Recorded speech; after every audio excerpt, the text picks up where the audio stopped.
യിരെമ്യാവ് 7:18 ആകാശരാജ്ഞിക്ക് സമർപ്പിക്കുന്നതിനുവേണ്ടി അപ്പം ചുടാൻ കുഞ്ഞുങ്ങൾ വിറകു പെറുക്കുന്നു, പിതാക്കന്മാർ തീ ഊതുന്നു, സ്ത്രീകൾ മാവ് കുഴയ്ക്കുന്നു. എന്നെ പ്രകോപിപ്പിക്കാൻ വേണ്ടി അവർ അന്യദേവന്മാർക്കു പാനീയ നൈവേദ്യം ഒഴുക്കുന്നു.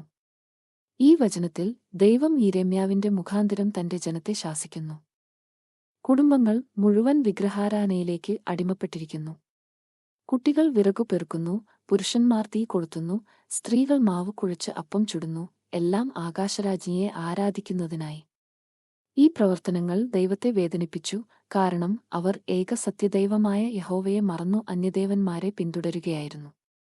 ദൈവം ഈ പ്രവൃത്തികളാൽ വേദനിച്ചു, കാരണം അവൻ തന്റെ ജനത്തെ സ്നേഹിച്ചും രക്ഷിക്കാനുമാണ് വിളിച്ചിരുന്നത്. അവർ വിഗ്രഹാരാധനയിലൂടെ യഹോവയെ വിട്ടുമാറിയപ്പോൾ അതിന്റെ ഫലമായി അവർക്കു തകർച്ചയും ദുഃഖവും നേരിടേണ്ടിവന്നു. ഈ വചനത്തിന്റെ സന്ദേശം ഇന്നത്തെ നമ്മുടെ ജീവിതത്തെയും പരിശോധിക്കണമെന്നതാണ്. എന്താണ് നമ്മെ ഏറ്റവും കൂടുതൽ ആകർഷിക്കുന്നത്? ഞങ്ങൾ ആർക്കാണ് ഏറ്റവും കൂടുതൽ സമയവും ശ്രദ്ധയും നൽകുന്നത്?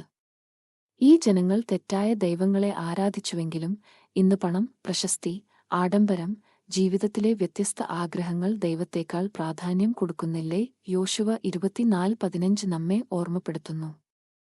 എന്നും എന്റെ കുടുംബവും യഹോവയെ സേവിക്കും.